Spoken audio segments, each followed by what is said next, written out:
Qo'y sotib olayotganda 90% odam shu joyiga qaramaydi. 2 tish yosh, 6 tish kech bo'lgan. Ko'zingiz bilan emas, tishi bilan tanlang.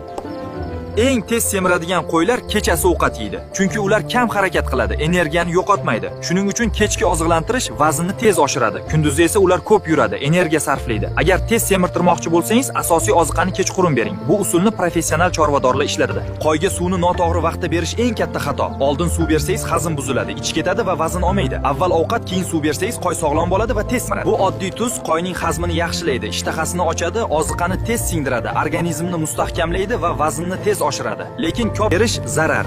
Haftasiga 1-2 marta oz miqdorda bersangiz, qo'y sog'lom bo'ladi, tez semiradi va foyda ko'payadi. Hamma qo'y foyda bermaydi. Sust qo'y vazn olmaydi, ko'p yem yeydi, lekin foyda bermaydi. Kuchli qo'y esa tez semiradi, kam xarajat bilan ko'p foyda beradi. Sustlarni sotib oling. Bu videoni qo'y olmoqchi bo'lgan tanishingizga ulashib qo'ying.